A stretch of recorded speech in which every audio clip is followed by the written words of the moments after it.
I'm Steve Oliver, and I've been a Christian for I'm not that old, but nearly 70 years. And I'm Sue Oliver, same thing. I was raised in Whitney Friends Church when I was a kid. A lot of people know the exact date and time that they met the Lord, they were saved. Mine was sometimes around the 5th or 6th grade, but my parents were great inspiration, and they showed me what kindness and friendliness and in their character, and it kind of rubbed off a little bit of me, and I kind of took that as from their legacy to me.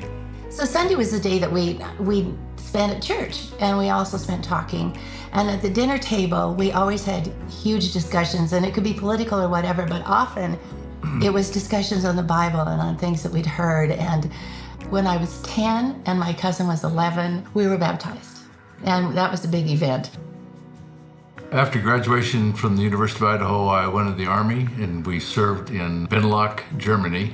Our son was born February 28th, 1972 in Nuremberg Military Hospital. We got him home, tried to figure out, now what do we do, And so we both got together and kind of started talking about it to say, well, if we love them, some other things that we might have not accomplished in parenting might have been overlooked. He'd been around babies. I'd never been around babies. I didn't know what to do with this thing. It was so darn cute, and we were so glad to have him. And then 2.5 years later, Aubrey came along, and we christened them. We made sure, that they went to Easter, and we did all those things. But we weren't moving in a church because we couldn't find one. When they got out of the service, we came back to Boise. Our son, Jad, found a church, a youth group, got involved. When they found this church, we were so excited, and we grew with them. As they grew, we grew. We weren't perfect. We wanted it for them, but we couldn't do it for them. They had to do it for themselves. And they did when they got to this church. When they found this church, we were all in. Our house was always open. Everyone lived in our house. Massive amounts of love and acceptance and fun. And one of the kids moved away, and when he moved away, he found friends, and one of them was a pastor's son, and he went to youth group, and then he brought my brother to youth group, and then my brother brought me, and then we brought my parents, and it's just like from then on, it was like this really cool thing of us growing together and coming to understanding what it is to live a Christian life after that, maybe. What I noticed the most about my parents' faith is that they are teachable. They didn't know it all, and they were okay with that. They were humble in the fact of just like, they know that they needed help, and they needed other people around them to help them walk it. And so it was like we were sharing faith on the same level, even though they were in junior high. It didn't matter. Faith is faith across the board. And so we got to talk about things. She'd come in and she'd say, I don't understand this. And then I watched people pour into their lives. And that was the main thing. That was really awesome. And one of them asked me, were you ever jealous that I took your daughter away? I said, never, because they needed someone else besides the small window they lived in. They needed to be able to be out with other people and to have people enrich them. And I watched it, and I watched them making their mistakes and come to us. We were wide open about it.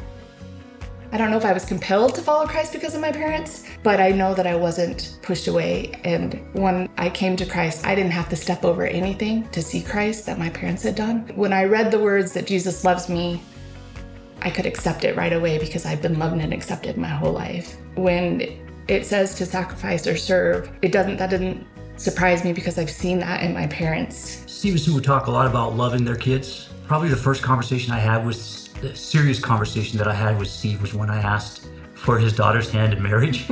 And he said, if I ever erred too much as a parent, I erred on the side of love. And in that moment, I was just like, boy, if I'm gonna make a mistake as a parent, I hope that I can say that that's how I messed up.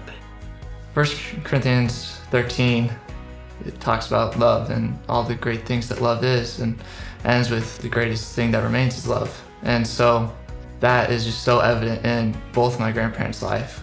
Knowing that I come from a family of believers makes me believe in the promises of God more, because He has promised, and I believe it's Proverbs, that if you raise up children right, then they will continue in the faith. So the generational faith is a real thing. If you are raised up righteous, God will take care of your children.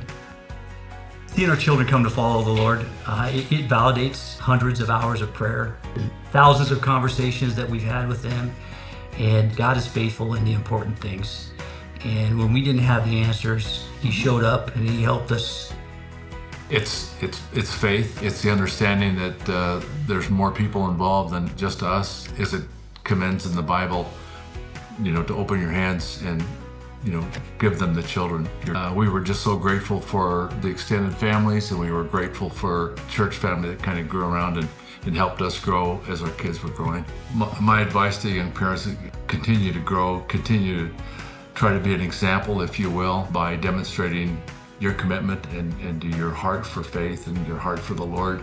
But I think it's pray for them, pray with them, and always be intentional. Always find them in their worst places and in their best places, and to keep that sense of humor.